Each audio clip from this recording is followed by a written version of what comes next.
Nancy Del Grande. My title is Ms. Nancy Kerr Del Grande, and I'm a physicist, and I have a master's degree from Stanford University. I got started in the field at 13. I decided I wanted to understand the atom. I couldn't see it, so I wanted to study physics and have a career in physics and do something that would help mankind, that would last forever, longer than I did. And the reason that I wanted to be a physicist was I thought it was exciting to learn something that I couldn't see. I always liked solving mysteries. And my dad was a scientist, and so he did some work. I didn't know what sort of work it was. I was very excited when I found out what kind of work it was, because he was a geologist, he was at a university, and he had students, and he helped teach them. He helped them rewrite their theses to get their PhD. Well, both my mother and dad went to college. My mother got a degree in Spanish and taught Spanish at Stanford University. We lived in Palo Alto. I was born in Palo Alto, but I spent winters and school time in New York City because my dad was a professor at Columbia University, and he would go out with his graduate students, and we would get his itinerary every summer, and my mother and my sister and I would go stay with my grandmother in Palo Alto in a beautiful home, and it was just nice there. And I found out later on that my dad helped the country win the war because he was at the beginning stages of the Manhattan Project. And they used his museum. Well, he had a laboratory in the bottom part of Columbia University in the basement, and that's where Enrico Fermi was going to build the first atomic pile. But I didn't know that till a few years later. But I heard about the Manhattan Project, and I heard that, and I was excited because we won the war. And I didn't know that my dad helped win the war. But I decided if he won the war, and there was a lot of physics that helped people at Los Alamos win the war, then I could study physics and help prevent the Third World War. So I was about 13 at the time. So I got really excited about physics. And my sister had a friend who was engaged to a boy who worked at Los Alamos. And so that sounded good. Maybe someday I would work at Los Alamos if I learned physics. I read a book, and it called Explaining the Atom. And so I decided I really needed to study so I could explain the atom, because there are a lot of things that happened. The atom was doing a lot of things. It was in motion, but I couldn't see it, and I thought things were still. So how is the atom in motion, and the earth in motion, and everything else in motion, all going in different directions, and I couldn't see it. So I wanted to understand it. And so I wanted to study physics, because people used physics. It explained a lot of things, and that would be neat. There was a professor from Israel that gave a talk in San Francisco, and that was in 1983, in January 13th of 1983. And he was talking about the temple area and King Solomon's temple. And that excited me. And he said that I had written my first patent just a year or two before I met the professor. And he said this patent would make it possible to do something that no one had done, to solve a mystery. And it was very important to do it. He had studied this area for 40 years. And he thought that something that I had written and patented could really help out and tell something really important, like where King Solomon's temple was, and that was important. Boy, it sounded pretty interesting to me that I had done something that could be important. And so that really set a direction that I wanted to go. I think the greatest achievement was finding this drainage channel under the temple area in Jerusalem, working with the Israelis, working with this very nice engineer who developed one of the first drones called the Aerostar.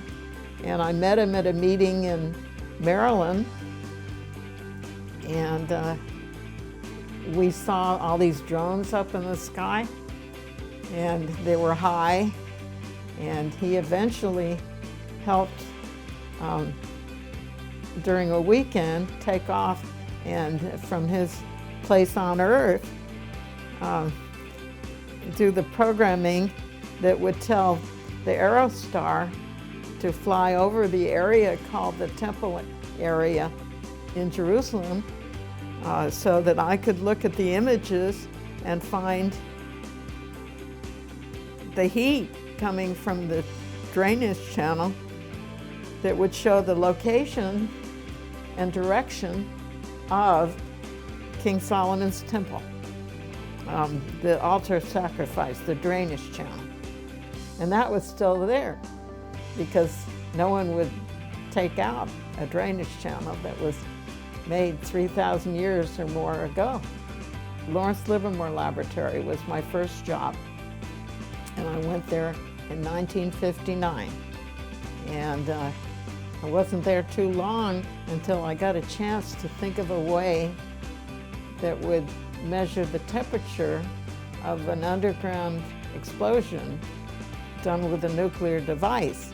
And I'd sort of been working with X-rays, and so I was measuring X-rays at the laboratory, and so I figured out how to find the heat or the temperature of an explosion. I was the first one to do this, and so the lab supported what I was doing, and I had people working with me, and but I had the idea, the concept of how to measure the temperature of an underground nuclear explosion.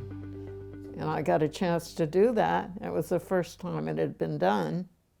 I helped a friend of mine at the lab start an opera company, and we did scenes from opera, and so I was able to sing. I'm a mezzo-soprano, and I was able to sing Ulrika in The Masked Ball, and that was very exciting to me at the time. And she was a sorceress, and I got to play that part of a sorceress in The Masked Ball. Now, at that time, it was before a lot of things happened. There were things in my life. I was married, I had a son. That was exciting. I wasn't singing, well, very much, except on stage a little bit here and there. But I got a chance, a few years later, I accepted the Lord Jesus Christ as my Lord and Savior. And then I felt like, here I sang a sorceress, and I got a joy from singing a sorceress. Well, that wasn't very much related to what I felt about God. So I had an opportunity to go to Israel, and had an opportunity to sing 3 songs that were related to being a Christian and loving the Lord. And I was able to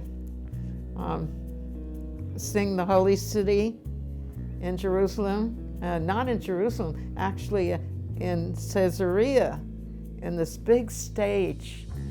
And I got a chance to see that singing opera and singing a sorceress, that could happen. But what was much more important was singing a song about the Holy City at a big stage with a beautiful view and Caesarea, where so many things in the Bible happened.